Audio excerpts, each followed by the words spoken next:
Hey, welcome back to our Sales Leaders Weekly Debrief.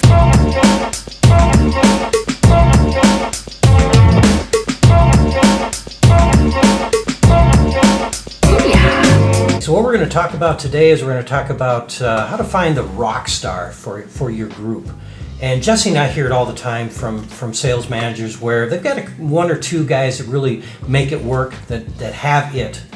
But how do you find the more that can build your team off of? And I always go back to when I was in the car business, and we had a guy in the car business that would go out into the lot, and they had, oh man, all this passion, all this energy, and he'd joke around with people, and instantly they felt comfortable with him, and it released all this energy from them, and it would go in the right direction, and it stopped being about a sales appointment. It was more about having fun. And every month he was the top salesperson. It was always the same thing, day in and day out. He always had this passion. So we started to look for what it was about what it was about him that gave that passion, and we really came down to 4 points. And one was the passion. The second was a certain drive that he had. The third was his overall personality, how he felt about himself, and the fourth was mindset. Yeah, we see this a lot where people are asking us or making a statement that they wish that they could find great salespeople, and really there is a formula to do it. And so what we want to do today is just really give you 4 key elements that you need to look for, and those 4 key elements, if you find those in with the person that you're interviewing, or maybe you're trying to prospect new sales members or whatever, these are the 4 things you definitely want to look for. So the first one you mentioned was passion, and I am a big proponent of this because, as you and I know, sales is all about influence, and without passion it's really hard to influence somebody. Passion is where it all starts. I always say, you give me passion, I can teach them everything else. But it's really hard to teach passion. The whole thing isn't passion in the salesperson, it's also in the team and the leader. They have to have that passion also, because you're going to attract people with passion if you're passionate about what you do. If you can't be passionate about what you do, you might want to find something else. Yeah, and I think that the key thing there too is even when we see this throughout companies when we go into try to take a look at their sales teams, is they say, well, they lost their passion. And this is a real key component that I think is important for sales leaders to understand, is that when you find somebody that has passion, you got to allow them to live in that passion and not try to mold them into something else that they're not, and just allow them to live in their strength zone. And great passion turns into great vision. The best vision you'll ever have in a team is when you have tons of passion in that team. So finding that is the ultimate. And the big thing too with that is passion inspires people. We've run into people that don't understand the difference between inspiration and leverage. You inspire somebody, you inspire them with your passion, you inspire them to allow them to be who they want to be so they come to work ready. Once you start trying to hold their paycheck over their head, try to hold vacation time over their head, you're going to quickly see that passion go away. Yeah, leverage is short term, passion is forever.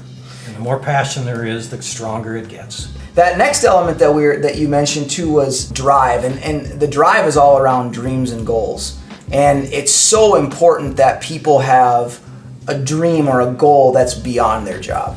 Yeah, and the passion comes right back into that too. It has to be something, if you're passionate about your dreams and goals, and that's an elite dream and goal, the vehicle is your career that gets you to that point. And if you have an elite dream and goal, you're going to turn your career into being elite also. Yeah, and I think the key too for sales leaders to understand how to utilize goals and dreams to their benefit is helping them realize that the job is to help them get there, like you said. Too many times we see people wanting, sales leaders specifically, they're always talking about their job. They're always talking about the work. They're always talking about the numbers. And they totally take that person's biggest drive to perform out of the equation by not linking their job to their goals and their dreams. And it has to be linked to a winning aspect. When they get to that dream and goal, it means they win, and that has to be important to them. Winning has to be, number one has to be, being a leader has to be, and that's all part of the dreams and goals. If you're not incorporating your sales team's dreams and goals, their vision into your team atmosphere, you're missing out. The next part of this is being comfortable in your own skin. And the guy I was talking about at the beginning of this was unbelievably comfortable in his own skin. He'd come out on the lot and somebody would come up to him and he'd call him Fred or Barney or something like that. You have to be comfortable in your own skin to do that. And what I know about being comfortable in your own skin, if you're trying to be somebody else, it's very difficult. It comes out. You have to be yourself. Yeah, and I think that's another key component to somebody being comfortable in their own skin is not going to take things personally. So, you and I have had conversations about thick skin and being able to, handle the no's, right? So, too many times people take a no as an attack on them personally. And when you're comfortable in your own skin, you know who you are, you know what you're capable of, and outside forces aren't going to shape that when you're really confident with who you are. And that's another thing that'll inspire people. If they feel that you're just being yourself and they can let their guards down also and be themselves, that's what inspires. And it isn't, once again, it isn't about leverage then, it's about inspiring. And if they feel that you're being yourself and you're being honest with them, they're more likely to break down some of those barriers that might have been there otherwise. Authenticity is something that's super important. Whether you're the sales guy in front of a client trying to connect with the client, or if you're a sales leader trying to connect with your team, if you're trying to be somebody that you're not, it breaks trust, and it's going to completely distort the relationship. When you're comfortable in your own skin, people want authentic people. They're drawn to authentic people. It's going to build a stronger relationship with your sales team, and it's also going to be able to build a stronger relationship in your performance numbers. The last point that we need to talk about here is a growth mindset, and this is something that I'm really passionate about because of how I've seen it affect my own life. And but I'm curious, Mike, why do you think that a growth mindset is not just important in sales, but in life? Well, it's where focus goes, energy flows. I say it all the time. If you're focusing on the positives in life and how to grow, that's the things that are going to come to you. If you have the mindset to be able to do that all the time. If you're focusing on the negatives, last month you hear it all these times from salespeople. Last month, the weather was bad, and they're focusing on the things that were bad. People didn't have the money. I kept getting bad ups. It is what you make of it, and if you're focusing on those negatives, that's what's going to come to you. Yeah, and I think the other reason why, as a sales leader, if you're looking for salespeople, to have somebody that's got a growth mindset, they're going to handle challenges a lot better because they're going to look at it as an opportunity to learn as opposed to a failure. And it's completely, it definitely makes a huge difference in how you look at stuff. If you look, like you said, if you look at the negative all the time, you never really get the learning opportunity and you never get to grow. And this is where we find a lot of sales teams get stagnant. We all know in sales it's peaks and valleys. You celebrate the peaks and you figure out how to lessen those valleys all the time. And if you're focusing on the negative of those valleys, those are the ones that are going to get bigger, not the peaks. You're trying to flatten it out. The other thing that I've noticed too, and I'm curious on your take on this, but I've noticed that when you have a growth mindset team, they're a lot stronger together because there's less of this competitiveness within the team that is a negative environment. You want competitiveness obviously within your team, but that should be something that lifts the team up as opposed to destroy it. What have you seen with that? It's accountability. If there's a mindset in the team of growth and we're the best, they're not going to let the other people down. And they actually wind up becoming friends. They've got commonality there, and they hang out together, and they have lots of fun together, and it just becomes part of their life.